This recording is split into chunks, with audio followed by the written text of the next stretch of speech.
بسم الله الرحمن الرحيم. الحمد لله رب العالمين، والصلاة والسلام على أشرف الأنبياء وخاتم المرسلين محمد وعلى آله وصحبه وسلم.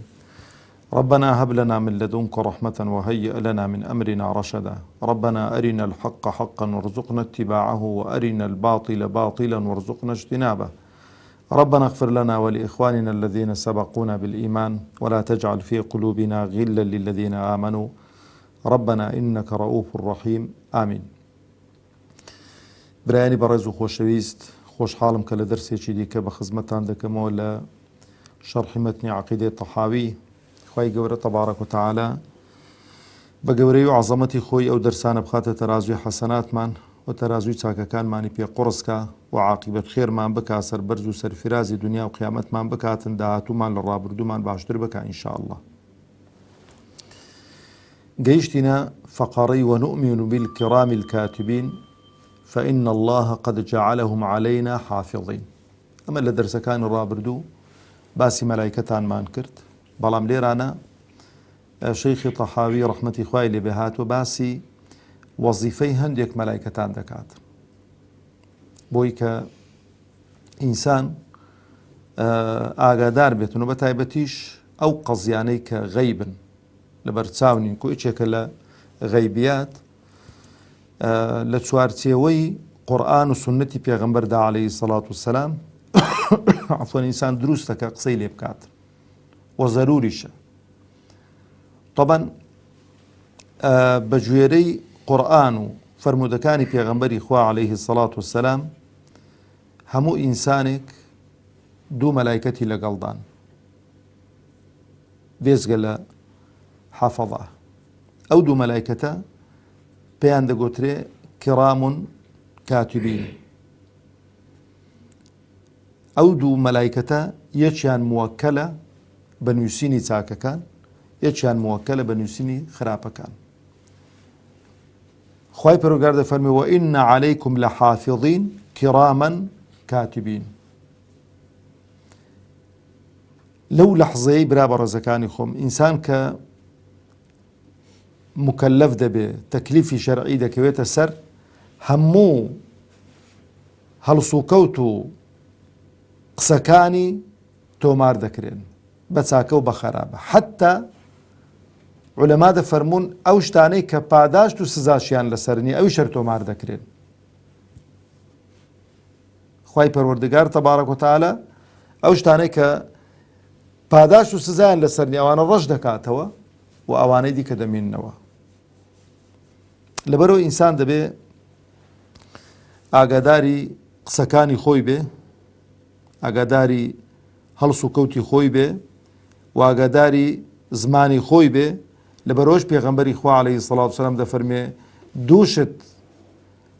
دووشت زۆرترین خەڵک دەبەنە دۆزەخ، زوبان و داوێن. ئینسان ئەگەر زوبان و داوێنی پاراست لە ئاگری دۆزەخ پارێزراو دەبێ ئینشاءالله. برا بەڕێزەکانی خۆم، لەفز کابرا کە قسەیەکی دەکات، تا و قسانەی کە من دەیکەم هەمووی تۆمار دەکرێن. خوای گەورە وما يلفظ من قول، هیچ قسەیەکی لە دەوی نایەتە دەر ئیلا لەدەیه رەقیب عەتید. چاکە هەر کاتێکی بڕیاری چاکەکردنتدا نیەتت لێ هێنا بە گوێرەی فەرمودەکانی پێغەمبەری خوا عەلەیهی سەڵات وسەلام، ئەگەر بربەستێکت بۆ هاتە پێش چاکەکەت پێ نەکرا، چاکەیەکت بۆ دەنووسی ئەو مەلایکەتە بە ئەمری خوا. واگەر کردت دا بۆ 700 لە 700ش بەرەو ژوور ئایدی خوایە. بە گوێرەی عەمەل و نیەتی ئینسانی، ئیخلاس و دڵسۆزی ئینسانی چاکەکان زیاد دەکەن. یعنی ئەگەر چاکەکە هەوڵ دەی بیکەی و نەتکرد و بربەستێکت بۆ پەیدا بوو، خێرێکت بۆ دەنووسرێتن ئەو مەلایکەتانە، ئەو کیرامان کاتبین. ئەگەر کردت لە دەیەوە دەست پێ دەکاتن هەتاوەکو 700 لەو نێوەندەیدا دڵسۆزی و ئیخلاسیەتەکە چەندە بۆ خوا ئەوەندەت بۆ تۆمار دەکرێت. بەڵام پێچەوانەی چاکەی خراپە ئینسان ئەگەر ویستی خراپەیەک بە بەڵام لە ترسی خوا وازی لێهینە چاکەیەکی بۆ تۆمار دەکرێت. بەڵام ئەگەر کردی ئەو چاکەیە ئەو خراپەیە یەک خراپەی لەسەر تۆمار دەکرێت دەنانویسرێن. ئەوش گەورەی و عەزەمەتی خوایە، ئەوش ڕەحمی خوایە بە ئێمە ئیماندار و بە مسلمانان بەڕاستی. ئەوە نەهاتۆ بڵێ هەرچی خراپەیەکی کرد یەک بەدە تا 700 کیلۆ دەنووسین، هەر خراپەیەک خراپەت بۆ دەنووسرێت. تەوبەشت کرد خوای گەورە لەسەرت ڕەش دەکات، تۆ تەوبەشت نەکرد ئەو چاکانەی کە هەنە چاکەن دەکەی، کردەوەی باش دەکەی. خوای گەورە دەفەرمێ ئین الحەسەنات یودهبن السەیئات، چاکە خراپەی ڕەش دەکاتەوە. لەبەرەوە ئینسان ئەگەر خراپەشی کرد با هەوڵدا لەگەڵ خراپەکان چاکەی زۆر ئەنجام بداتن بۆی کە ئینسانی مسلمان ئەو چاکە و عەمەلە باشانەی خراپەکانی ڕەشکاتەوە. کەواتە یەک شت لێرانە ئەو دوو مەلایکەتە برا خۆشەویستەکانی خۆم، دوو مەلایکەتی بەڕێزن خوای گەورە دایناون لەگەڵ ئینسانەکان.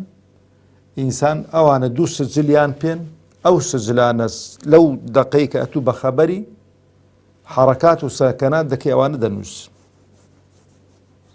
تەشبیه نەبێ بەو مەلایکەتە بەڕێزانە. نازانم چێتان تووشی مەحکەمە و مەحکەمەکاری بوون. عەفوەن مەحکەمە کاتبێک لە بەردەستی حاکمیە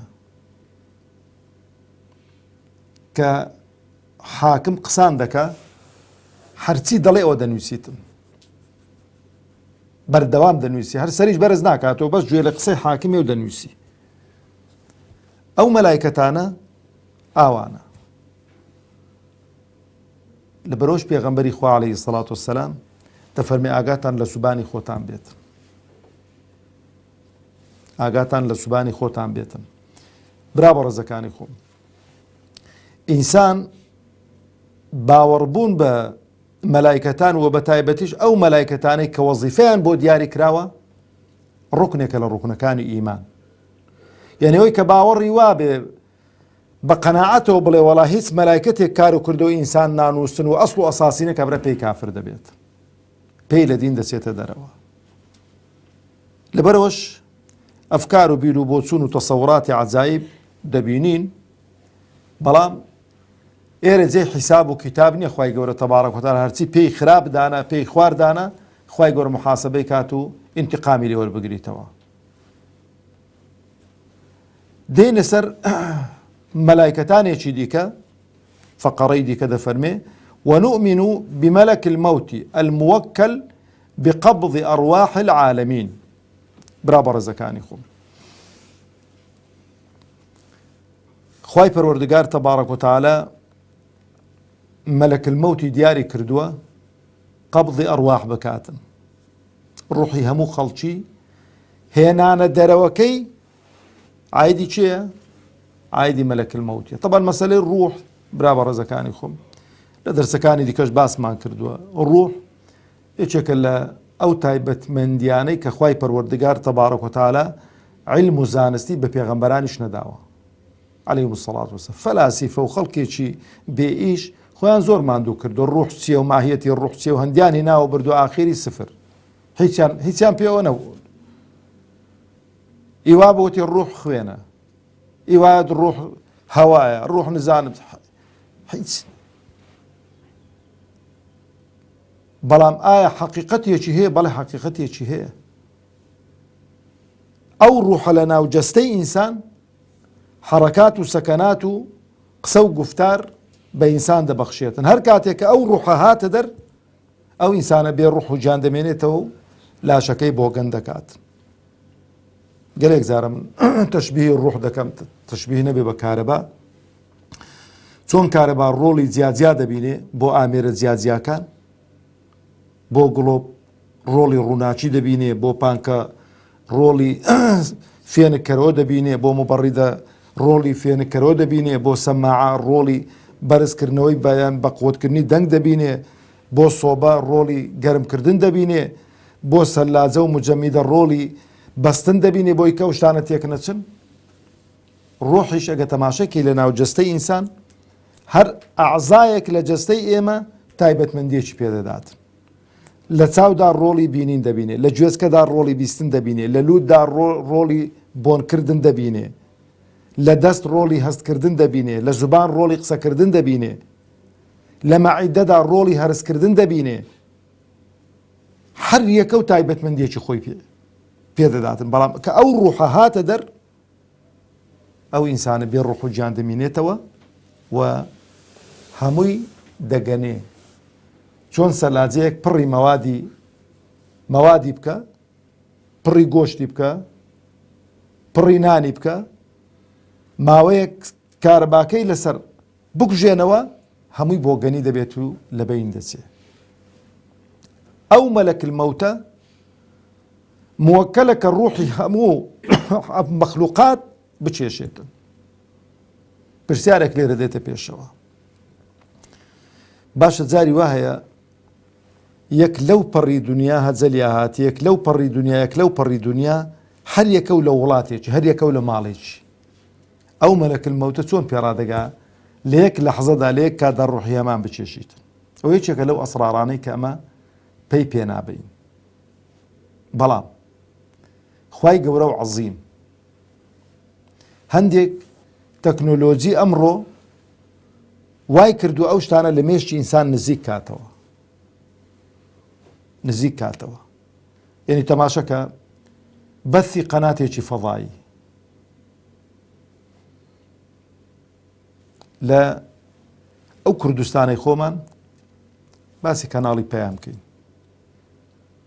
کەناڵی پەیام ئەلەو کوردستانی خۆمان بەرنامەکانی خۆی پەخش دەکا لە هەر وڵاتێکی ئەو دنیای. بەس کەناڵەکەی بکاتەوە کابرا بە سەوت و سوورە لەوێن دەرێ حازرە. هەموو کەناڵەکانی دیکەش قیاسکە بەو شێوەیە. یانە و قەمەرە سەناعیەی کە پەخشی کەناڵەکان دەکات، یەک قەمەرە بە هەزاران کەناڵ پەخش دەکاتەوە لە هەموو ئەو سەرگۆی زەویەی. لەوەش ورتر شەبەکەی ئیتیصالات، یەک جیهازی گچکێ دایان ناوە، بە هەزاران خەڵک، جاریوا بە ملیۆنان خەڵک پەیوەندی دەکاتن. ئەو ملیۆنان خەڵکە کە پەیوەندی دەکا غافڵ گیر نابی لەوەی کە وەحدەی ئەوەی دانە بەزێنیان وەحدەی وەڵا لە فکرم چوو لە بەرەوەی دووسێ کەس بوون و لە غافڵ گیر بوو. بە ملیۆنان کەس ئیتیصال بکە وەحدەی هەماندا دەبەزینیت. جیاوازی کاریش دەکات. جاری وایە ئەتۆ ئیتیصال دەکەی، ئەتۆ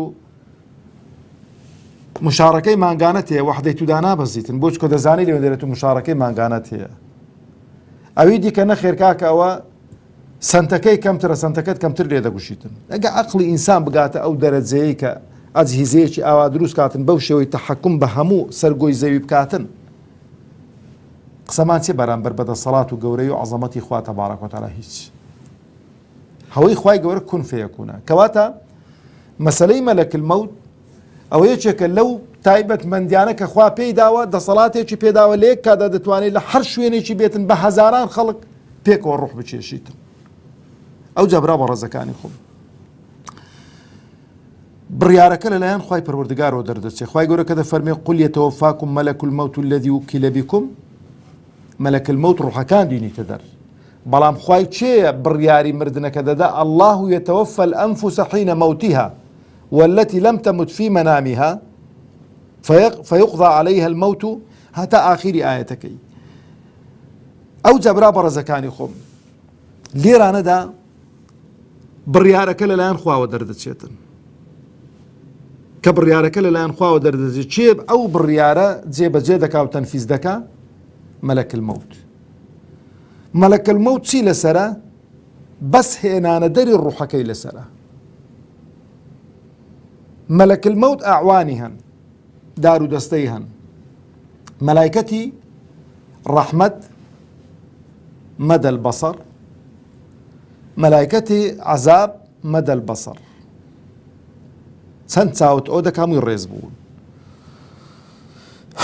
ئەگەر ئینسان ئەهلی ئیمان بوو، ئەهلی ئیحسان بوو، چاکەکار بوو، مەلایکەتانی ڕەحمەت بە گوێرەی ئەو فەرموودەی پێغەمبەری خوا عەلەیهی سەڵاتو وسەلام کە حەدیثێکی دوور و بەردرێژە، مەجاڵی خوێندنەوە منە لێرانە، دەفەرمێ مەلایکەتانی ڕەحمەت لە بەهەشت دێن، کفنی لە بەهەشت بۆ دێنن، ئەوجا کە کفنی لە بەهەشت بۆ دێنن خۆشترین بۆنی پێدا دەکەن بەو کفنەی،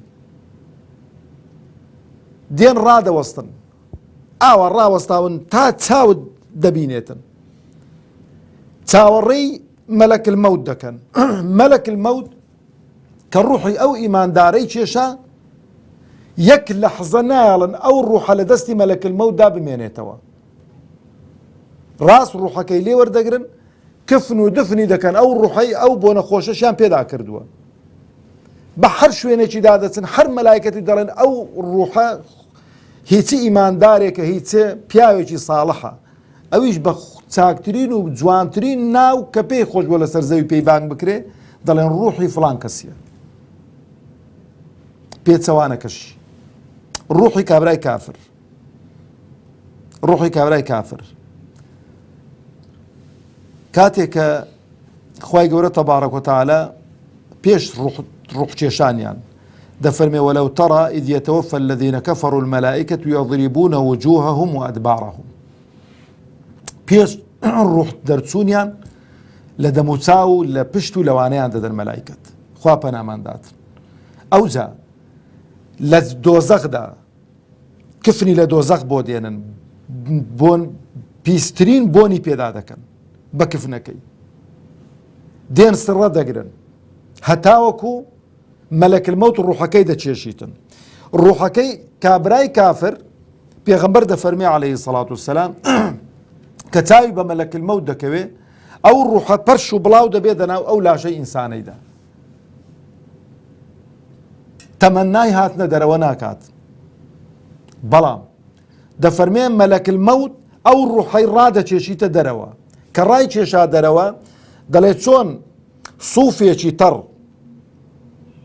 خولیەکی تەڕ بەناو شیشێکی سوورکراوە یان بەناو دڕچێکدا ڕای کێشی، چەند بە زەحمەت دەتوانێەوەی بینێ دەرەوە، ئاوا بە زەحمەت ڕوحەکەی دەچێشیت.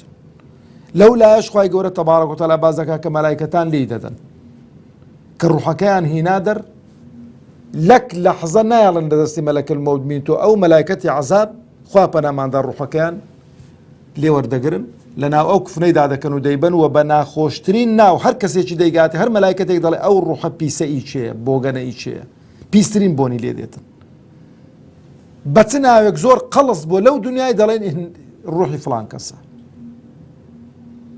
کەواتە برا بەڕێزەکانی خۆم، مەلەک المەوت ئەو مەلایکەتەیە کە قەبضی ئەڕواح دەکا و ڕوحی هەموو ئینسانەکان دەچێشی، ڕوحی هەموو جنۆکەکان دەچێشی، ڕوحی هەموو مەلایکەتانیش دەچێشیتن. ئاخر شت بۆ خۆی دەمێنێتەوە لەگەڵ خوای پەروەردگار تەبارەک وتەعالە.